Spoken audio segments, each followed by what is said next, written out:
The Yuan brothers, ladies and gentlemen. All right, here we go.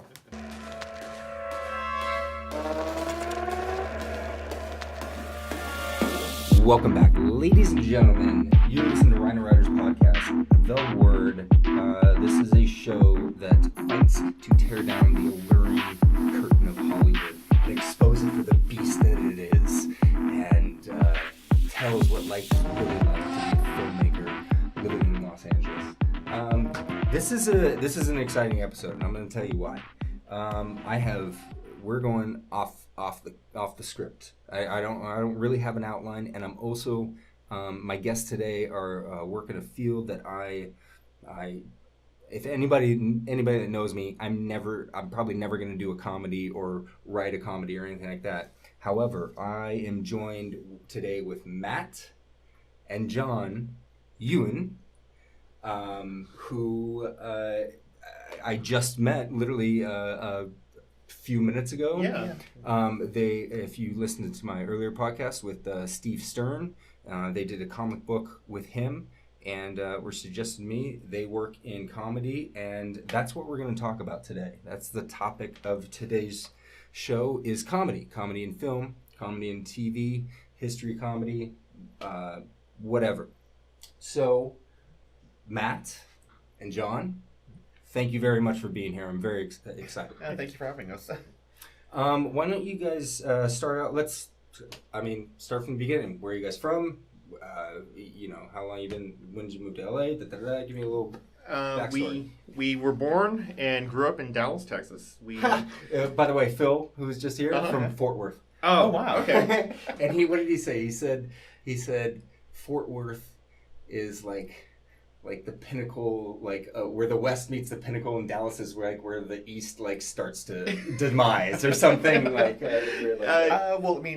I think historically Fort Worth was a gateway to the West. That's anything further east is not the Old West, so you can't say, hey, Cowboys and whatever in Dallas, because technically it wasn't part of the Old West. Yeah. Fort Worth is where it began. That's interesting. Yeah, I think Dallas was more of the New West, with all the between Dallas and Houston was where you had all the oil wildcatters and stuff like that. Yeah. So that's more of the New West, and Fort Worth was the Old West. Okay, so Dallas, Texas. Mm-hmm. So we were born and raised in Dallas, Texas. Then we went to UT Austin for school.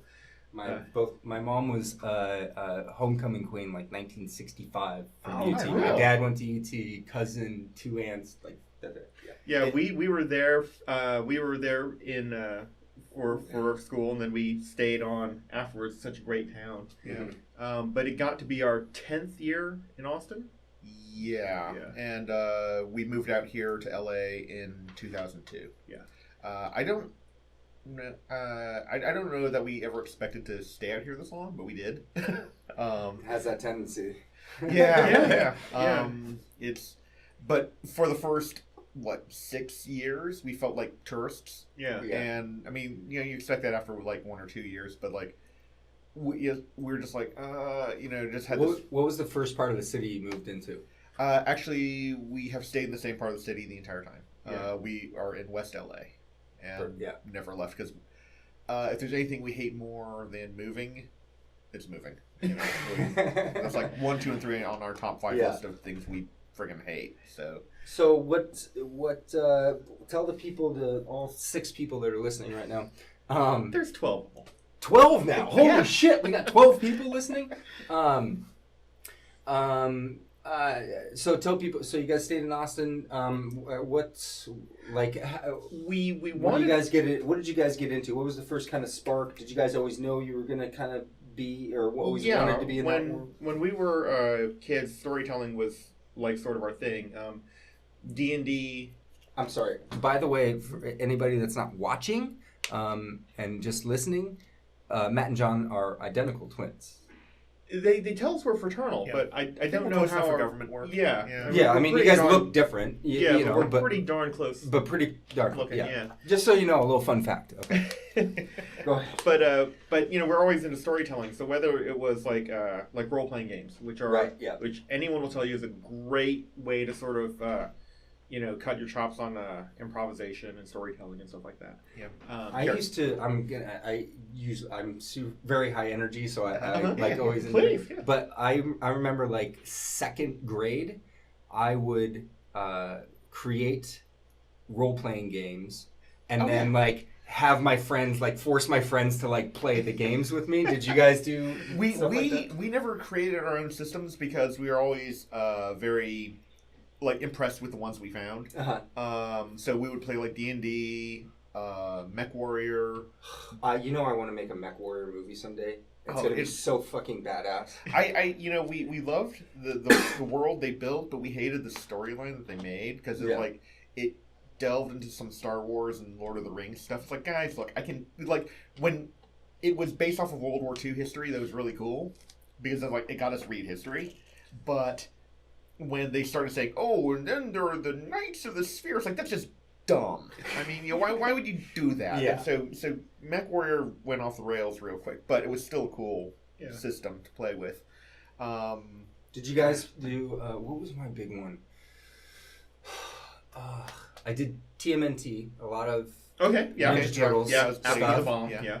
And it wasn't D&D. There was Riffs, and then there was Palladium role-playing. I think it was probably along the lines of that, where you get the books and oh gosh. Well, if you had TMNT, you could play any of the Palladium games because it's all the same system, unless. And Riffs was one of those games that was sort of a love-hate because the ability to make really cool characters was there, but the damage system was as such that you were fine until you weren't, and then you just got completely as soon as your armor wore out, you were atomized. There was just nothing that anyone could do about it, and you're just like, great. Did you collect dice? Oh yeah. Oh yeah. love I would have different color, not only the different ones that you could get, but I'd be like, I'm getting a red 20-sided die. Yeah. That's my fire that I'm doing. You know what I mean? It's speckle, with black with purple flecks in it. Right. Yeah. No, this one is lucky. I'm sorry. When I discovered 100-sided die, my mind blew. See, that's. And I was like, it's impossible. There's no way it'll work. And I roll it, and I was like, it works. I'm not on board with you on that one. I felt like you do the 2 10-sided. The 2 10-sided. It's funny that I even know that. Yeah. Oh, because you find the D10 that rolls low and the one that rolls high. Yes. It's so true. Which one can I do? That's so true. Okay, so Dallas, Texas. Storytelling as children or growing up, whatever, role-playing games, everything like that. College, UT. When we got to college, again, part of our thing about hating moving is that we get alienated really quickly, and so we had to find something to do. And the local film festival was that thing. So it was a screenwriters film festival. And we volunteered for them 1 year. Next year, they promoted us to conference director. Tells you what kind of festival it was. Right. But we met a lot of really great people. We met Stuart Gordon. Yeah. Paul Dini. Rita Shao, who is amazing. Evan Dorkin, Sarah Dyer. And got to... Never met him in person, but got to speak with William Goldman on a couple of occasions. Have you read his book? No, not yet. I just read it a few months ago, and it's surprisingly so. It was published in I think 82 or 84, right? Mm-hmm. And he had been working in the industry for 30 years. The book is a reflection of his fucking hate and disgust of how the industry was going. This is the early 80s. And he was already fucking movies cost $10 million and 10 years they're gonna cost 20. But it was very interesting because I prefaced, and those watching and listening, my fucking spiel, I'm gonna burn down Hollywood. But what I'm feeling, my whole thoughts and reasonings echoed 30 years ago from, and Oscar-winning screenwriter. Yeah. So that's fascinating to me. Go ahead. Well, but met a ton of cool people, and I mean, they certainly had their fair share of this isn't easy. You know, it's not some fantasy land where, you know, hey, you drop a script and the next day you're earning millions of bucks, because if it were that easy, everyone would do it. I forgot who it was who told us. He said that Andrew Kevin Walker was really cautionary about those sort of, because he was like, you know, look, because I forgot, someone asked him, how do those of us without a silver spoon in their mouth... Wait a minute, Andrew Kevin Walker, the actor? Who's... He wrote... okay, never mind. I'm thinking, who's the guy that played, like, Chewbacca and, like, the Predator, like, and like, the Alien, and, like, the first Alien? I think it was like there was a Kevin Walker in there somewhere. Anyway, I'm digressing. There's an artist, Kevin Walker, who does some really great stuff in comic books. No, Andrew Kevin Walker, I think I wrote, 7? Yeah. Oh, wow, great. But someone asked him, you know, how do those of us without a silver spoon in our mouth, you know, break into the industry? He's like, who the hell thinks, you know, I grew up, you know, with that. And he's like, you write, and the recurring theme was, you do what's important to you. You know, if money's important to you, don't do it, because it takes a long time to get to that stage and you may not ever make it. If a family's important to you, do that, because writing will take up all your free time and all your working hours. You know, Phil and I were talking just earlier before. By the way, spoiler alert, guys! I recorded 2 podcasts in one day, and so like that. We're talking about family and that type of thing, and being a writer and stuff like that. And I'll be curious. Let's hear. So you guys are writers. Yes. Okay. Right. Great. Because I'm already on a writing, kick today. But we're talking about actual sit down, like putting words to paper. A couple hours feels like 3 to 4 hours. You know what I mean? And I was like, yes, I agree. But when you step away from your laptop, you're constantly writing in your head. Exactly. Right? And so even when you're spending time with your family and kids and stuff like that, I'm still fucking thinking. Or the worst part, when you're about to go to sleep and that, 5 seconds between consciousness and slumber, all of a sudden it's like, that would be great. Hold on. And then you get up and then you have to type in that line, or you type in the idea for that scene, and then you're up for the next 5 hours. I take an antipsychotic now, very small dosage, but it knocks me the fuck out, like complete black, and I do it for that reason, like at night, because otherwise, and if I don't take it, I'm like, I'll wake up 6 times, my brain's constantly, you know what I mean? Yeah. It's like, and I'm like, can't like 6 o'clock get here sooner, so I can like not freak my wife out and like go to my office, go and like work and stuff like that. So whereas like if I woke up at 3, she'd be like, what the fuck's wrong with you? Yeah. Are you gonna fucking go crazy again? So I totally get that. That's it's a very strange thing. That when I was talking to Phil before, I'm trying to the 12. How many people are listening now? 12? Yeah, 12. Still 12. I'm gonna say 18 actually. 18 now. Yeah. Fuck. But like not everybody. It's very difficult. But like not everybody A, works in a creative field. B, like understands like how hard it is. To tell a story. Yeah. Well. Because you've got to be objective about it. You naturally the impulse is to reflect on all of the effort that you've put into a scene, and maybe it took you 6 hours to write 3 pages. And so you want to say, oh, this is as good as it's going to get. This is perfect, because then I don't have to keep working on this and hammering away. But if you force yourself to look objectively at your work and say, well, this character is only here to deliver this line, and that line is only to get me from point A to point C, then that's a waste of a character. There's no reason for them to be there. You've got to find a better way. And you're like, crap, now I've got to redo this whole damn scene. Or worse yet, you write a really great scene, and you're like, this is amazing, and it doesn't fit into the rest of the movie. Yeah. Yep. And one of the things that we learned at this screenwriting festival is that, that's going to happen. And you have to find that one person, 1 or 2 people, that you absolutely trust their judgment. who are not going to blow smoke up your ass and say, "Oh no, this is good. This is really, really good," which is really? near impossible. Yeah, but yeah. Nobody. I mean, especially for people who aren't creative, they don't want to offend anybody. They're not looking to sit there and say, "Wow, you suck, dude." This person talks like that character talks like this, bit part, and none of it makes any sense, and the lines are really tired and lame. They don't want to tear you down because they're sitting there thinking, "Well, I can't do that. Yeah, though I guess this is good. Yeah, because he or she really wants me to like this, so I like it." That's why you don't want to give to your parents. They've got to love you.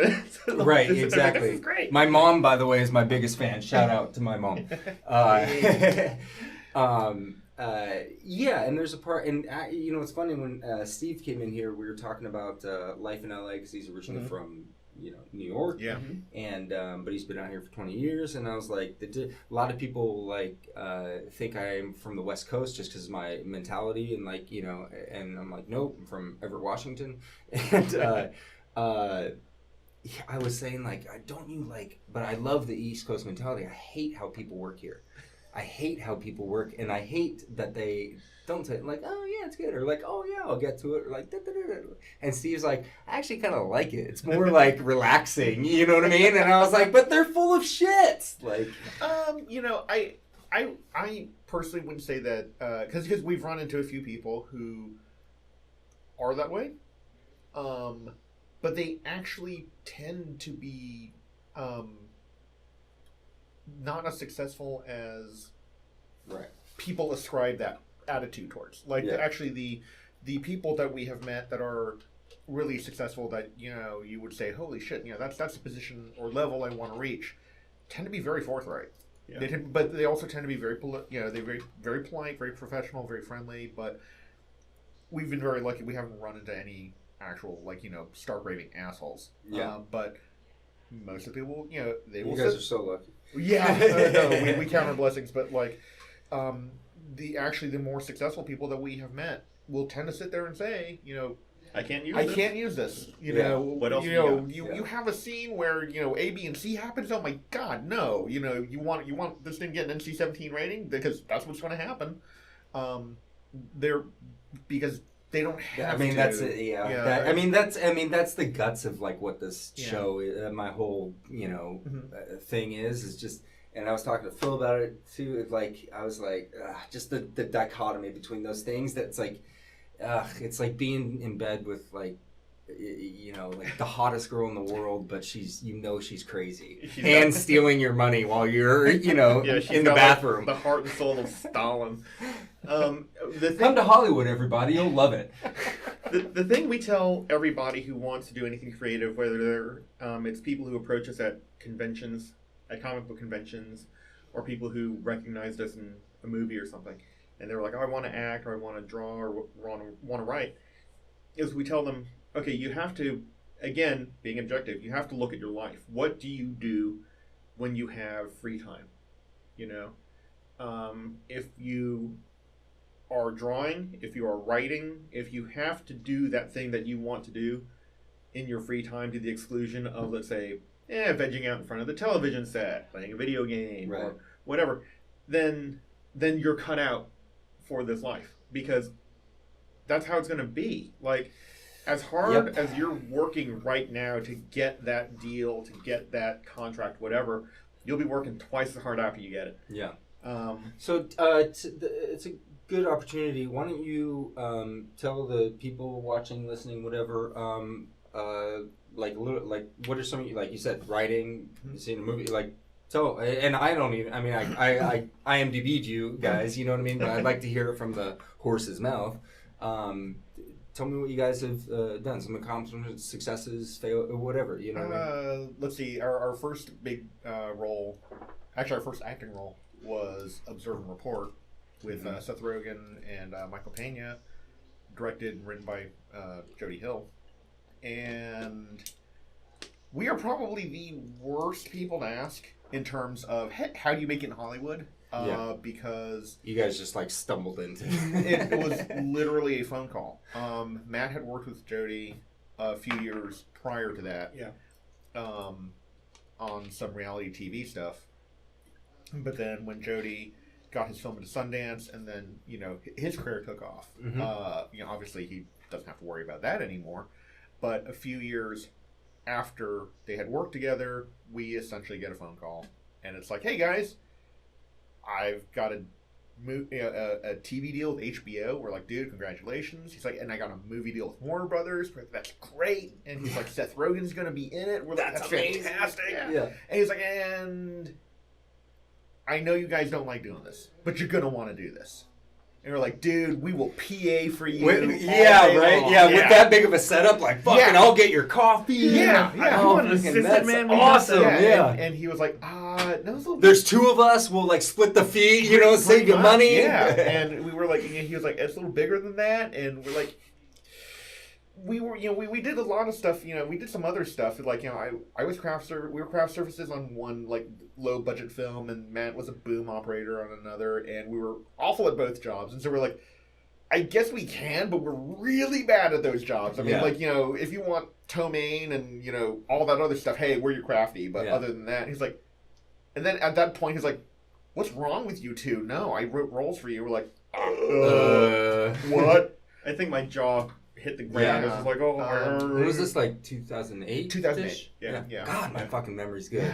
Yeah. And I don't even like comedy. And I've never even seen the movie, and I knew what fucking year it came out. You should definitely check it out. I'm gonna give kudos to me for that one. I think it'll actually be right up your alley because it's actually really dark. But I think pretty much everything sucks. Like the world is just it's a very bleak comedy. But and it came out the same similar. It was kind of like how there was Armageddon and then Impact. Yeah. Observe and Report came off the heels of Paul. I believe we were shooting at the same time. Same time. That's what I'm saying. Yeah. Observe and Report was actually, I think. I'm sure it's a way better than Paul Blart, because that movie was terrible. I think scheduling, like Paul Blart, they got it out first, but it's I don't know the but behind the scenes of all I would that. imagine it's because the studio was fighting less with the Paul Blart people. Yeah. I mean, Jody and the producers of Observe and Report really had to fight the studio to keep the movie true to its spirit. And looking back on it, was it almost 10 years now? Yeah. Mm-hmm. You have people who still come up to us and say, "Oh my God, I loved Observe and Report," and they just gush about it. And Paul Blart is, I mean, they made a sequel. Yeah, I mean, it's cable fodder, but it doesn't really resonate with anybody. So let's take a minute. I want to. So Jaws drops to the floor. You guys go meet Seth Rogen. This is fucking awesome, right? Yeah. Tell me about that experience. Like you guys. Okay, so I think the first thing we had to do was go audition for ourselves. Yeah. Which was insane because that was they were like, so the producers are Donald DeLine and Andrew Haas, and we're like, okay, shit, because we can use IMDb, and we see Donald DeLine's credits, and we're like, oh God, are we like audition? I mean, is this guy gonna fucking hate us or what? And how embarrassing is that? You can't pass an audition to play yourself. Yeah, exactly. But no, Donald DeLine and Andrew Haas turned out to be really, really great guys. Yeah. And so it was like, thank God for that. We and they're the type of people who are very forthright. They will sit there and tell you, what is this? This is what you need to do, dude. They're great guys. The one, there's a reason they continue success. Not the name, but Richard Edlund is related to my wife, or it's her stepdad's cousin, uncle, or whatever, something like that. I found this out. My wife and I have been together. We're going on 9 years. I found this out in year 2. And he lives in his offices in Santa Monica. It took me, once I found it out, my head blew off. And it took me 6 years of me trying, and he's old school, right? Yeah. He's retired, but still fucks around with it.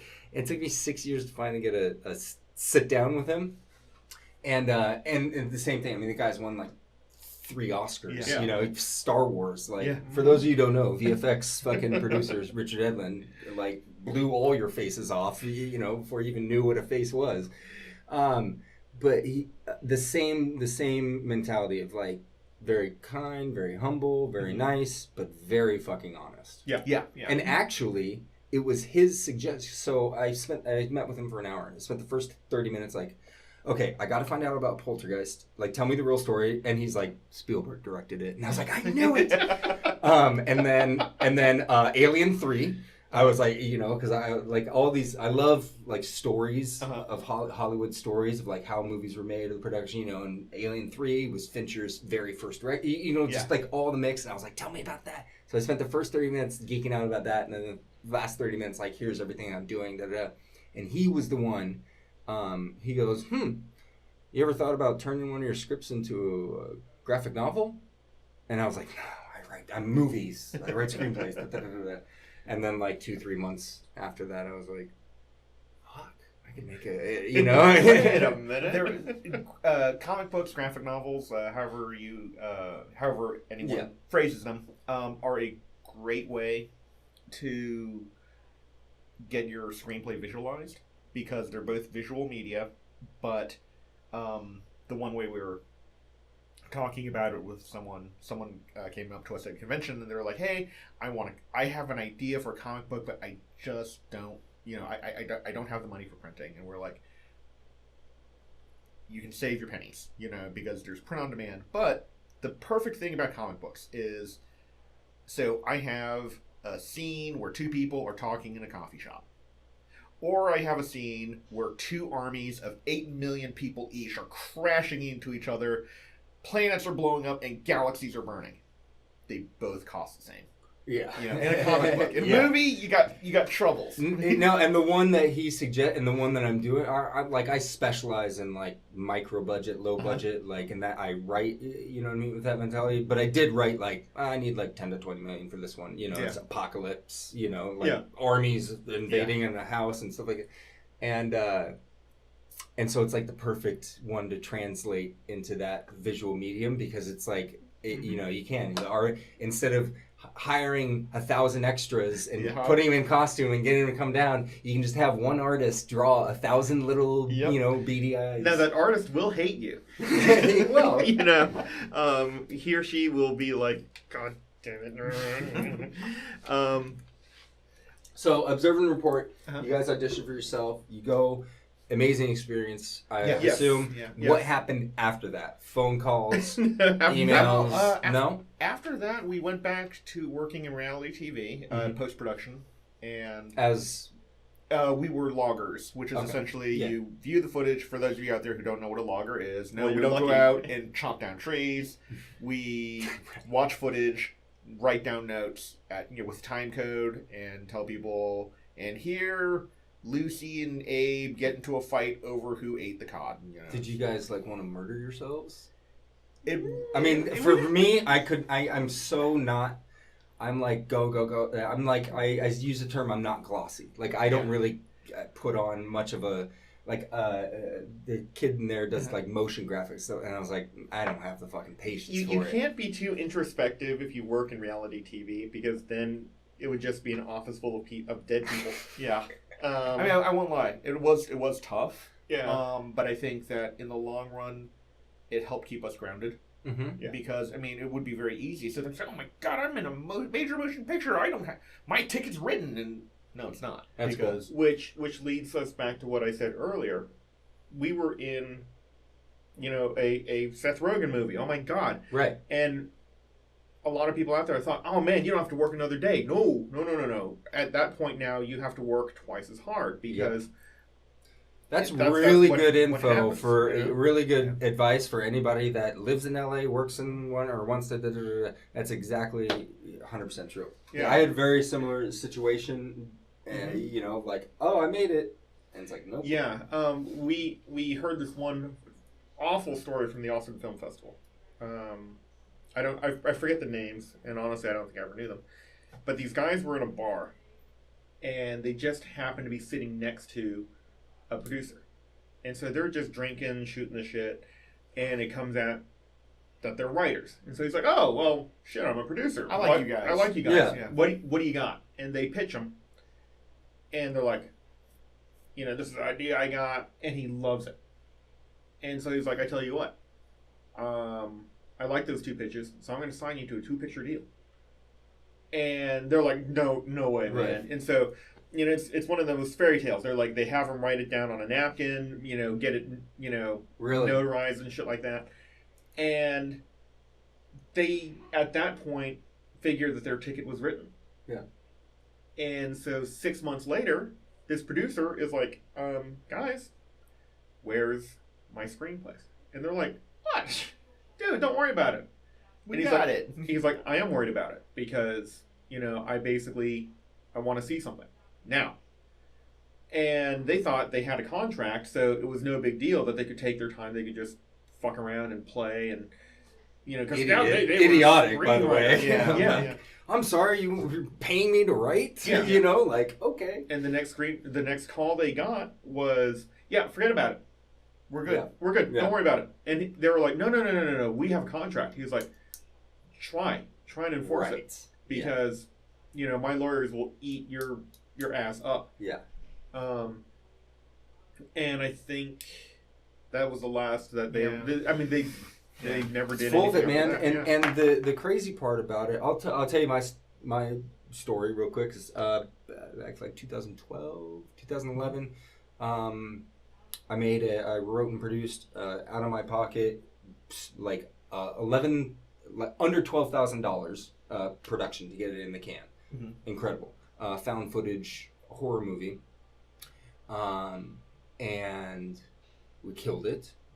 Yeah, and I completely stand by it. Like, it is definitely in the top 10 found footage movies ever made, ever. Cool. And there's millions, if not thousands, of people online that will agree with that statement and have already told me. So I know it's good, right? So it got picked up. So we finished it, and we had no distribution. We hadn't, done anything yet. Did we? I did take it. Okay, I took it to AFM. By January, I signed with the fucking sales agent. Fuck you. But then, like, nothing was kind of, you know what I mean? I mean, it's the fucking sales agent. And so I decided to send screeners out to Dread Central and Horror News, whatever, to get some reviews. Reviews start coming out. All of a sudden, Dread Central's review comes out, and we have a quote on one of the movie posters. Evidence is home to some of the most holy shit, what the fuck was that filmmaking we have seen in a very long time. Nice. Like, couldn't be a better quote, right? Right. Dread Central calls me at my house. Hey, this is Steve Barton. Holy shit, what's going on? Hey, so we watched Evidence. It's fucking great. We also are the ones that discovered Paranormal Activity. Uh-huh. Would you like me to contact Paramount and show them and send them your movie? Or, to introduce you? Yes. Yeah. Right? Paramount calls me at home. Hey, can you come to the lot? Screen the movie. Yes. I go to Paramount. I screen the movie. I'm like, can I sit in the theater and watch it? No, so I go to a bar and fucking drink, for an hour and a half and then come back. And I'm like, this is it, right? I'm going to make $100 million, blah, blah, blah, blah, blah. Because I knew the quality was there, Came back and they passed. Okay. The ending. We jumped the shark at the ending. And so that's the big divisive thing about it. And so I was like, okay. And instead of being like, I'll reshoot the fucking ending or whatever you want, I was like, that's my movie. Like, Universal's next. You know what I mean? Like, this type of stuff. And this is a really good story. So I was getting phone calls and emails and just I was like, holy shit. And 3 Arts Entertainment contacted me and wanted to meet with me for representation. And so I go and I meet with them. And he had watched Evidence, or he was at like a screening of it, blah, blah, blah, whatever. And he was like, it's fucking great, it's amazing, what else you got? And I was like, and I didn't have anything, already written or anything. And I was like, I was like, whatever. And like, I work so fucking fast, you know, evidence 2, like, blah, blah, blah, whatever. And he goes, look, kid. And I paraphrase because he was like 2 or 3 years younger than me. I mean, still is, you know. Yeah. And he goes, look, kid, you got about 6 months. You got about 6 months where your light is shining. And then people are going to stop taking your phone calls, and people are going to stop replying to your emails. Yeah. And not even 6 months. People stopped taking my phone calls. People stopped replying to emails. So to that point of, I was in a fucking Seth Rogen movie, bitches. Like that's cool that you guys still stayed grounded in terms of just like working. Yeah. I mean, like I said, it was tough. Yeah. I won't lie, but we have some amazing, you know, we have some amazing luck, and some great opportunities, and so okay, so you guys went back to grinding after that, and then you started grinding, like no, I mean that's the perfect way of putting it. You know, your guys' dream wasn't to be a logger for reality television. Exactly. But also it was not. We had never considered acting. Writing was always our thing. But you know, as you were saying, you know, people said, "What else do you have?" That's the big thing. You gotta have something else. And if you don't, lie about it. But lie in a way that you can back up. Yeah. Well, exactly. Because when we met Steve Stern, we were working on our own comic book. How long have you guys known him, by the way? I want to say about 4 years? Oh, okay, that's right. Okay, yeah. But when we met him, he was like, "Hey, you know, I didn't know you guys drew. I didn't know you wrote. Can you do something else?" And we're like, we didn't sit there and go, this is our baby. We can't, you know, I want to devote my time to this. We didn't say that. Yeah. We were like, yeah, sure. You know, what can we do? And that's the thing, is that whenever anyone is like, hey, it's not what have you done. No one really cares about that, because no one wants a one-hit wonder on their hands.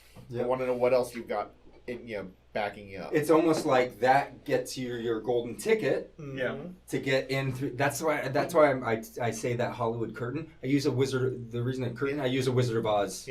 Right. You know. Oh, the great and powerful Oz. No, it's a fucking dude, like with a microphone. You know what I mean? Behind a curtain. That's. I mean, it's at the base core of it. That literally is how Hollywood is. Yeah. You got to break in, and then they go, "Cool, you're one of us now. What else are you gonna do?" Yeah, and the way everyone needs to sort of approach this is, again, for people who are not in the entertainment industry or anything creative, they sort of view producers as these magical beings who are possessed of infinite resources. They just have to go to this, you know, well and snap their finger, and everything happens. And it's like, no, that's not the case. They get one failure on their docket, and that's the end of their career. Yeah, so, I mean, and that's just producers, and a lot of them go into, but like, imagine being like a studio head, exactly, or head of development, and it all goes away. And so, we always tell people, if you're pitching something, imagine that you're pitching to yourself, and that if you say yes, saying yes means that you're taking out a second and a third mortgage on your house, and that if it doesn't pay out, congratulations, you have no home. Yeah.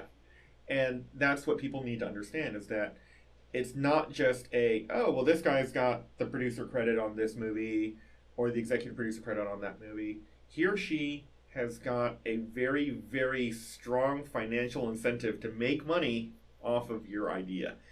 And they will do almost everything necessary to make sure that the odds are stacked in their favor. They will hire Matt Damon, Ben Affleck, even though you wrote your character as a 400-pound homeless black man.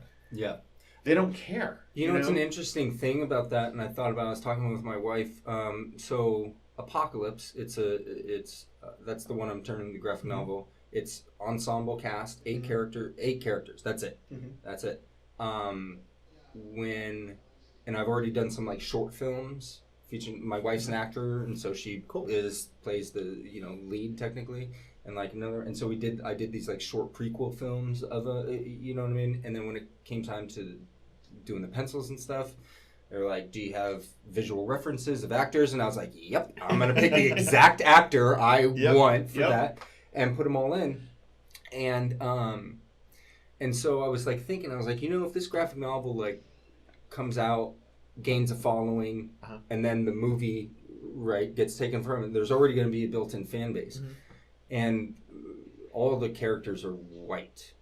Yeah, like what if I what if I just like, nope, I'm making this dude like casting a black guy. It's this exact same character, he's going to be black in my movie, like. And it's like yeah, right? Because you still want to see like that image in your mind that you read kind of projected onto the screen. I think where comic books and adaptations for movies come into real trouble is exactly that, because it's such a visual medium. Like books you can get away with because it's already in the reader's imagination anyway, so it's never going to live up to that. There was, I forget the series, but my sister is an editor and author, but books, publishing, right? Books. And there was a series she read that, I forget which one it was. I know they made it into a movie. Maybe The Dark Tower? Mm-hmm. Yeah, I think it was The Dark Tower, where like, you didn't know the gunslinger was black until book 2. You just assumed, and she was like, I just assumed he was white. Because they never said, because what's the point? Like, enter a world, and this black guy comes in, you know what I mean? It's like, who cares? We care about the character. And then it wasn't until like halfway through book 2 where somebody made and she was like, what? Wow. So that's like, but that's the crazy part about like, or Alien, where Ripley was a guy, and actually the reason they all have just one name is like he was like, I don't care, whoever, anybody, another one, Streets of Fire, was it Amy Madigan? She played McCoy in Streets of Fire. I'm not familiar with Streets of Fire. Dude, you haven't lived. Great movie. Walter Hill. It's a Walter Hill. Wait, I had to have seen it. Michael Pare, Willem Dafoe, Rick Moranis. No.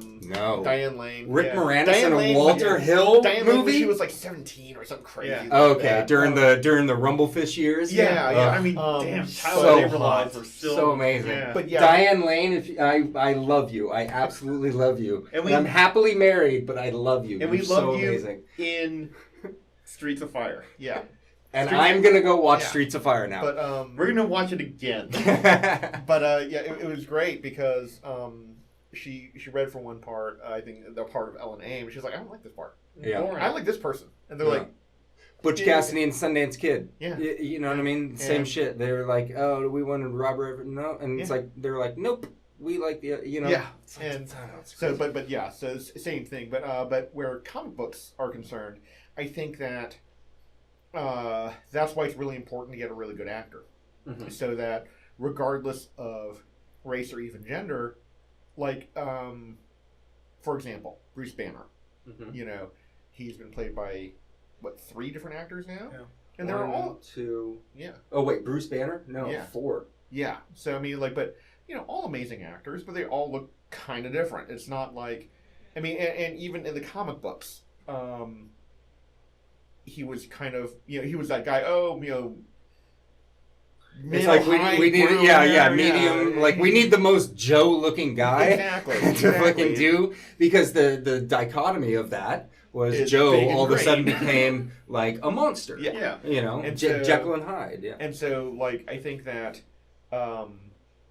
it's another hurdle, but I don't think it's an excuse that people should use to sit there and say, no, this person can't do it, because it's like there have been actors cast in parts that were definitely not written for them, and they were like fucking amazing.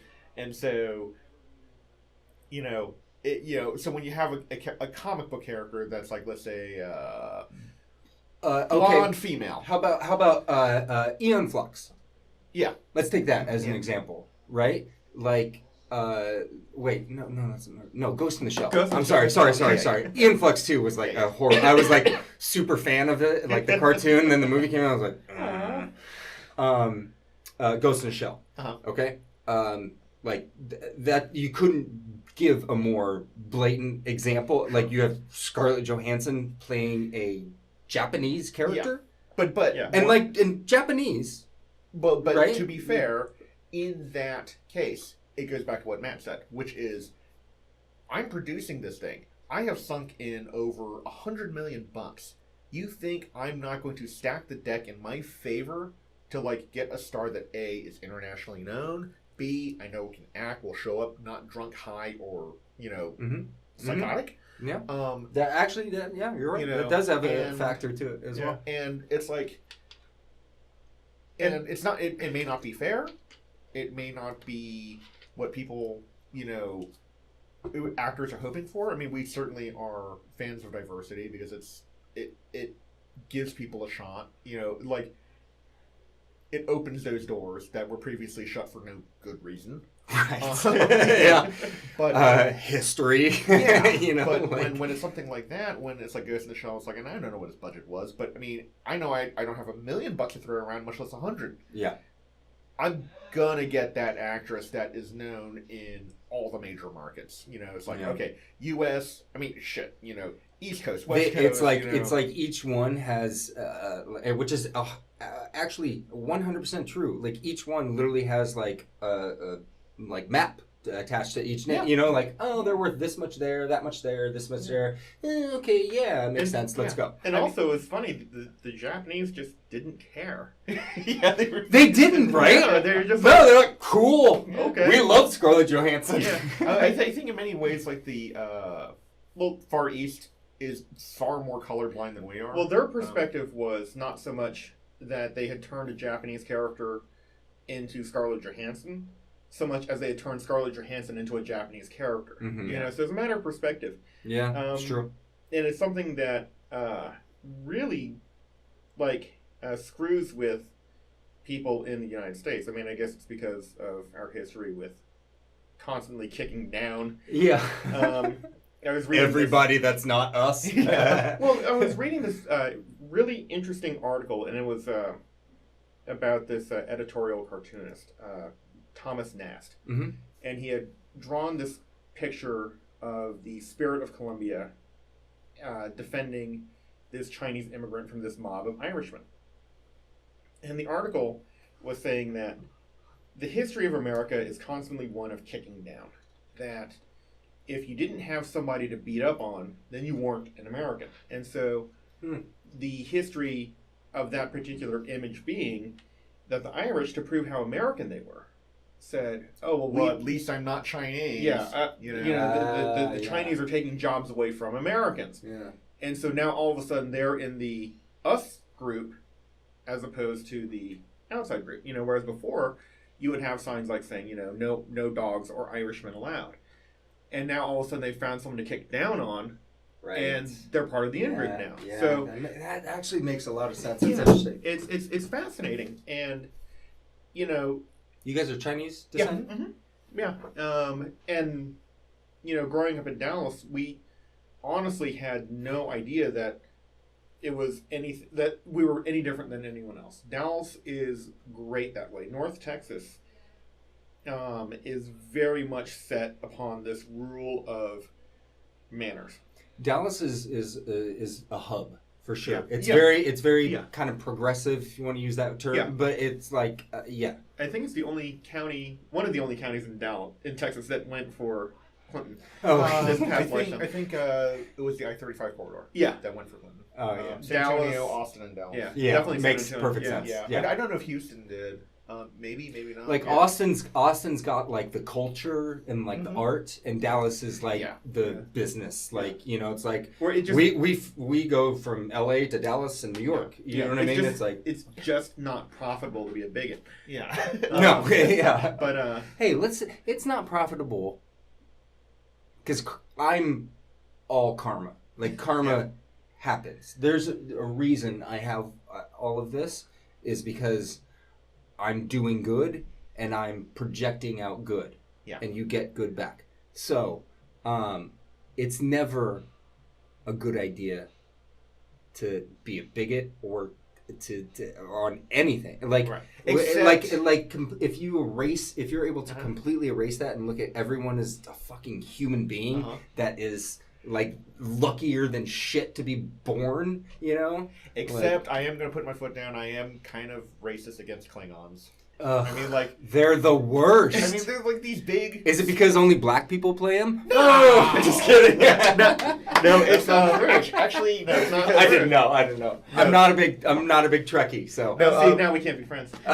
What's your problem, dude? Why you hate... No, Phil and I did reference Wrath of Khan in our last episode in terms of screenwriting and, like, build-up, yeah. That's the best one. Yeah. But, in all seriousness, the reason why I don't like Klingons is because they're the only ones in Star Trek that attack everyone else for no good reason other than they're bored.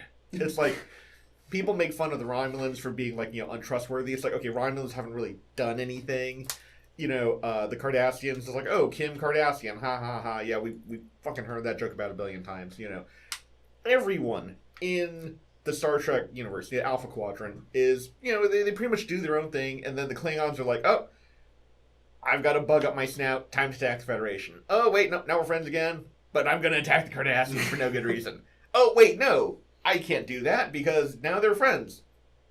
Are you sure you don't want to fight the Romulans? It's like, dude, just quit fighting. Or like, I'm only referencing like movies, and so correct me if I'm wrong, but like, or you have...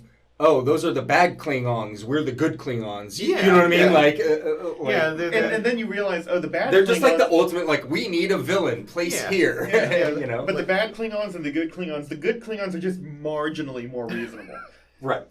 So they're only good by the fact that these guys, like, eat babies, and these guys put the baby to sleep first and then eat it. Yeah. And I'm just going to put it out there. Romulan chicks are hot. Romulan chicks are hot. Klingon chicks, kind of scary.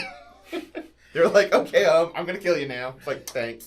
All right, we're getting close in time, but let's get back. I guess talk about what you guys are doing right now. I got one of your comic books out on our coffee table up front. So tell me what you guys are working on now and kind of where things are going. We are we're still acting. In fact, still in West LA. In West LA. One of the movies that we were in, it was Corpse Tub at the time that we filmed it. Yeah.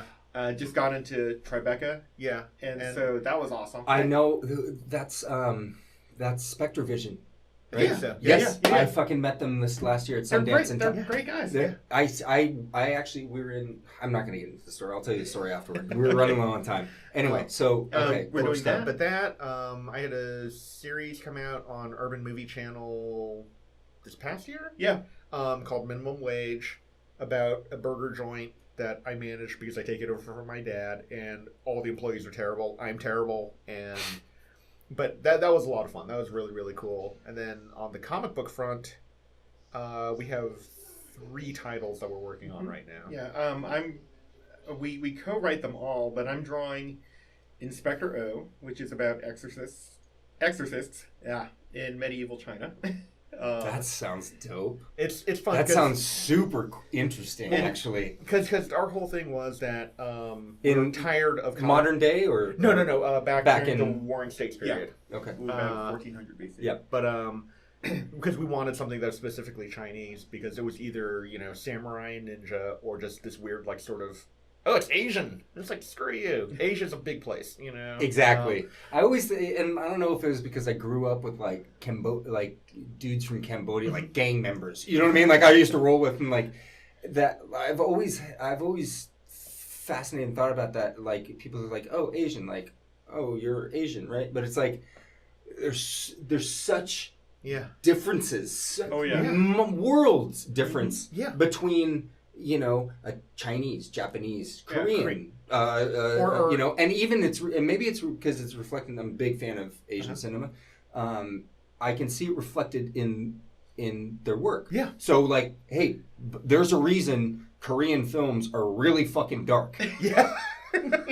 There's a reason Japanese films are really optimistic and happy. You know what I mean? Like, there's a reason Chinese movies are, I don't know. Just big and full of money and, and like industrial. Like, it's crazy. Yeah. No, but yeah, so Inspector O is a lot of fun because we wanted to explore more of the kind of folklore and mythology of that sounds super ancient cool. China. And that's going to be a comic book graphic novel? Yeah. We have 3 issues out right now. The publisher has 4 and 5. Yeah.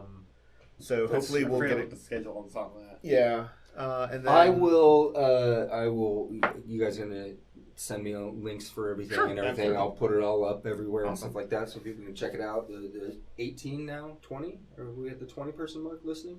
I want to say like at least 23. I mean, Yeah. like 23 people are listening now. because Holy we did shit. bring up Star Trek. Yeah. Come on, Dude, that's gonna be the title of my of. of like when I put it on the YouTube. It's gonna be like Star Trek. Was it Romulan chicks are hot? You know, RynoRyder's podcast. But we have Serving Soups, which is about 2 process servers that only serve core documents to deadbeat superheroes and supervillains. Funny. Because there's a long story behind that. We'll get to that one of these Curious. days. Hold on. The Exorcist is that like serious, or are you guys putting like a? No, it's an all ages book. Yeah. Oh, okay. And it's It's with exorcists yes. So in ancient China. yes. Yeah. The And it's not it's not like like a horror. it's like, not like The Exorcist with like Reagan, her head Of course, spinning yeah. around and stuff like that. It's more like Chinese ghost story, Mr. Vampire, stuff like that. Oh, that's Yeah. cool. That's actually really cool. Yeah, it's hilarious because like one of the cover number 3 shows the 2 characters, Inspector O and ZE, fighting this little girl, and like they're getting their asses kicked. But we have a ton of fun on that one. That's awesome. And the third series, just issue number 0 just came out, is called Lovetown, and it is our homage to Film noir, yeah. Film noir.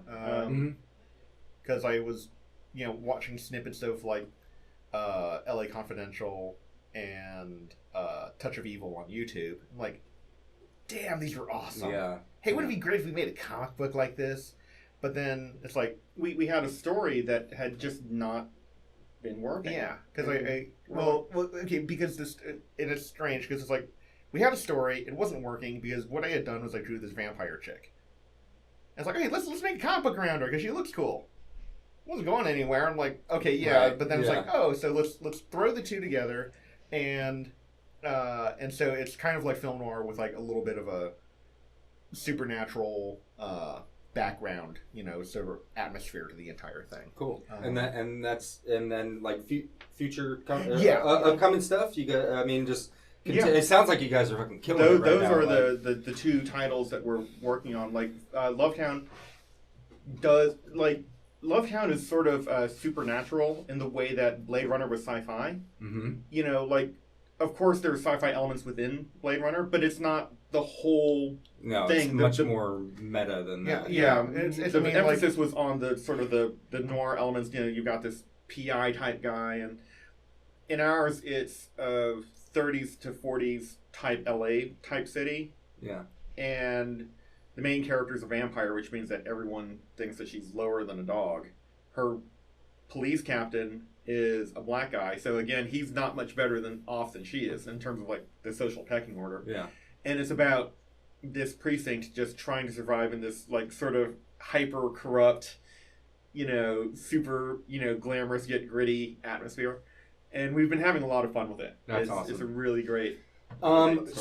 We're getting close in time, but I like to do a movie recommendation, like kind of at the end of the show to wrap up. I literally just thought of mine. Okay. And I like to try to kind of base it off the subject or whatever Okay. we kind of talked about. We were kind of off subject, so it can literally be anything, but I'm going to go off of, my movie recommendation is going to go off of what you were just talking about, and noir films. And I also try to like to pick movies that people don't, you know what I mean? Those ones like Equilibrium was one that I chose one time, which is a fantastic film, but like nobody's ever seen it, and it came out, anyway.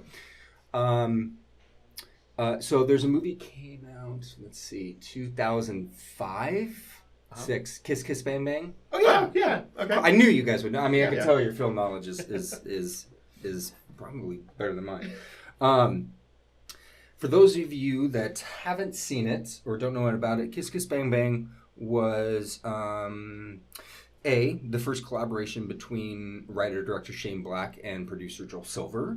And do your story. Predator is my favorite movie of all time, by the way. Oh, let's go real quick. One of the great ones. All time, one.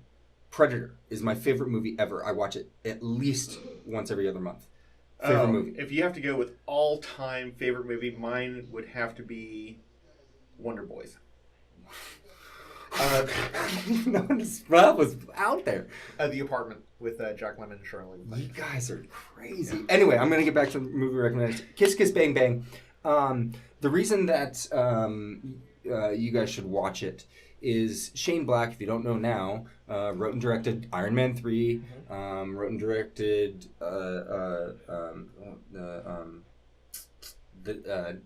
Nice Guys, right? Yeah. And is like killing it right now, like being able to do anything. Awesome. And that has been killing it as a screenwriter and everything. But now he's like a big time director as well. Kiss Kiss Bang Bang was his first, was his directorial debut, and he couldn't get money for it to be made. His old buddy Joel Silver, like literally, they were happening to like, they're just hanging out, and he's like, "What are you doing?" He's like, "I got this script. It's this new, oh, by the way, it's a very noir LA, murder mystery suspecty kind of thing." They got Downey Jr. in it, who was at a weird point in his career. You know what I mean? It was just the timing of it was just right. So Shane couldn't get the money that he wanted to make, and Joel's like, "I'll fucking do it. Like I believe in you. Like you're the best." And so he got to do that, and then, now he's like back up at the top. There is no top, bottom, whatever. But if you haven't seen it, Kiss Kiss Bang Bang, I'm going to say 2005. That sounds about right. Yeah.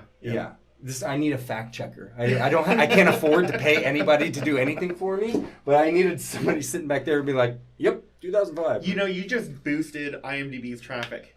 How? Because everyone is going to listen to this and say, "Oh, I'm gonna check it out." But you understand that nobody is listening to this right now. No. I would say something except my mom. 28. Hey, Mom. No, 28. Okay, so that was my movie recommendation. I'm going to start with John. Okay, I already mentioned it before, but you gotta see Streets of Fire. It's fucking amazing. It has everybody in it. Yeah. And it's Walter Hill, who's fucking good. And it has there is a... Walter Hill directs movies like generals win wars. Yeah. And no. That was a good one. And clip that. What is it? Willem Dafoe in vinyl coveralls having a hammer fight with Michael Pray at the climax of the film. Fucking amazing. By the way, not the weirdest scene that Willem Dafoe has ever been in. But it has like Ed Begley Jr., Bill Paxton, the late Bill Paxton. I mean, all the other people that we mentioned. So yeah, definitely see it, because if you don't, you probably hate puppies and kittens and stuff. Matt. Okay, so I'm gonna say for my movie recommendation, if you've ever had a fever dream of Fat Freddie Mercury fighting in a basement with Arnold Schwarzenegger, that movie exists.